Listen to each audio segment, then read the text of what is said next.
Football lovers masih ingat dengan sosok Marco Marin? Iya, ia mantan pemain tengah Chelsea yang digadang-gadang bakal bersinar dengan julukan The Next Messi dari Jerman. Kini Marin hanya bermain untuk klub Liga Hungaria, Ferencváros, dan ia telah memutuskan untuk pensiun di akhir musim ini. Ketimbang dijuluki Messi-nya Jerman, mungkin Marco Marin lebih pantas dijuluki sebagai rajanya pemain pinjaman. Bagaimana tidak? Tercatat Marco Marin sudah bermain di 12 klub berbeda dan menghabiskan hampir seluruh karirnya untuk menjalani proses pinjaman dari klub induknya, Chelsea. Nah, dengan FIFA yang telah meluncurkan format baru yang mengatur tentang peminjaman pemain, mungkin kita tidak akan menemukan pemain lain yang bernasib sama dengan Marco Marin. Namun, yang namanya peraturan baru pasti ada plus minusnya. Berikut Starting 11 sajikan dampak dari format baru peminjaman pemain bagi klub dan pemain. Fenomena pinjam-meminjam pemain kini seperti sebuah tren yang marak dilakukan oleh klub-klub sepak bola Eropa. Hal ini terjadi lantaran meminjam pemain merupakan salah satu strategi dalam menyeimbangkan kondisi keuangan dan kebutuhan pemain. Apabila kondisi keuangan klub aman sentosa, tentu opsi meminjam pemain adalah opsi yang diambil sebagai langkah terakhir. Namun berbeda apabila klub tersebut dalam keadaan sulit keuangan. Langkah meminjam pemain dengan melihat kondisi keuangan adalah langkah tepat untuk menyelaraskan segalanya. Tentu apa yang dilakukan oleh klub-klub sepak bola dengan meminjam pemain itu merupakan suatu strategi bisnis. Apalagi strategi tersebut sukses dan pemain bisa tampil apik dengan menyesuaikan pola permainan klub. Maka itu akan menjadi bisnis yang menguntungkan bagi klub tersebut. Begitupun sebaliknya. Sebagai bagian dari proyek luas FIFA untuk merampingkan sistem transfer pemain, seperangkat aturan baru mengenai masa peminjaman akan mulai berlaku.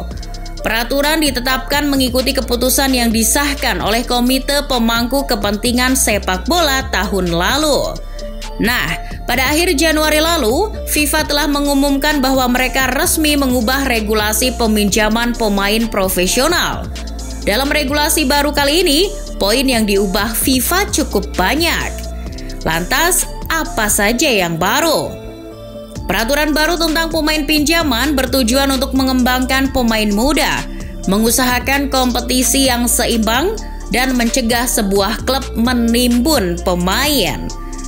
Mungkin perubahan yang paling mencolok dalam regulasi tersebut adalah batas yang ditetapkan dalam jumlah maksimum pinjaman per musim.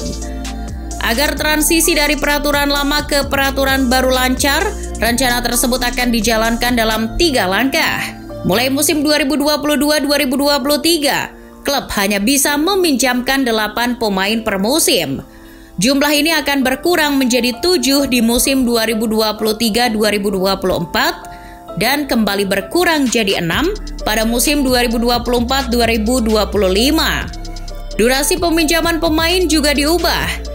Jika sebelumnya peminjaman masuk dan keluar setiap klub diperbolehkan sampai 2 tahun, FIFA membatasi menjadi 1 musim saja.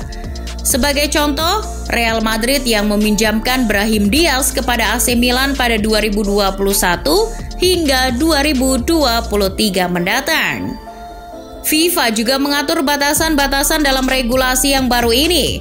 FIFA melarang klub untuk meminjamkan pemain profesional lebih dari 3 kali.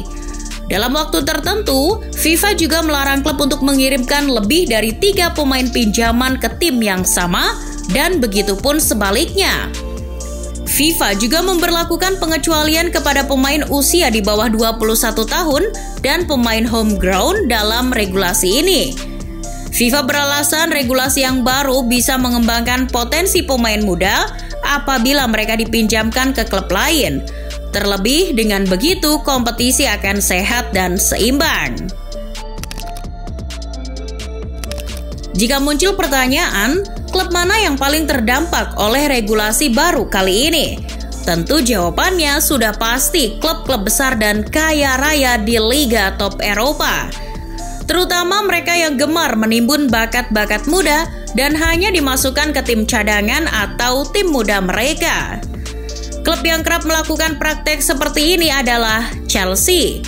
Menurut situs resmi klub, mereka sedang meminjamkan 25 pemain muda mereka, termasuk nama Michy Batshuayi di Besiktas. Batshuayi ini juga menyandang sebagai pemain pinjaman abadi dari Chelsea. Pemain sebanyak itu paling cuma beberapa yang dipanggil kembali untuk memperkuat skuad utama The Blues. Nah, dengan berlakunya peraturan baru ini musim depan, Chelsea mau nggak mau harus memangkas jumlah pemain pinjaman mereka. Hal ini memungkinkan Chelsea harus kehilangan beberapa talenta muda berbakat mereka seperti Billy Gilmour, Armando Broja, Ethan Ampadu hingga Conor Gallagher yang sedang moncer bersama Crystal Palace. Terlebih, pembatasan jumlah akan terus berkurang setiap tahunnya. Chelsea harus pandai-pandai dalam memilih pemain muda yang sedang mereka pinjamkan. Terlebih, kini Chelsea sedang disibukkan dengan segala permasalahan yang menimpa klub. Tentu, kebijakan ini bakal menjadi PR yang sangat merepotkan bagi manajemen The Blues. Nah, poin yang melarang sebuah klub untuk meminjam pemain lebih dari satu musim juga akan berdampak kepada klub-klub Italia. Klub Italia terkenal gemar melakukan praktek demikian. Alih-alih membeli pemain, mereka lebih senang meminjam pemain dengan durasi 2 musim. Hal ini seperti yang dialami oleh tim Italia yang sedang naik daun, Atalanta. Mereka akan memiliki masalah yang lebih besar karena peraturan pemain pinjaman baru kali ini. Dengan berlakunya regulasi baru ini, Atalanta sudah tak bisa memakai strategi pinjaman 2 musim, yang mana strategi pinjaman itu terbukti ampuh kalau mereka meminjam Dufan Zapata dari Sampdoria. Di sisi lain, Atalanta juga terkenal karena menggunakan jurus menimbun bakat muda, lalu disebar ke beberapa klub dan mereka akan menarik pemain itu pulang ketika mereka sudah matang secara permainan. Nah, menurut data Transfermarkt, Atalanta lebih gila lagi. Mereka memiliki 64 pemain yang sedang melakoni masa peminjaman. Tentu, musim depan bakal jadi musim yang sibuk bagi Atalanta.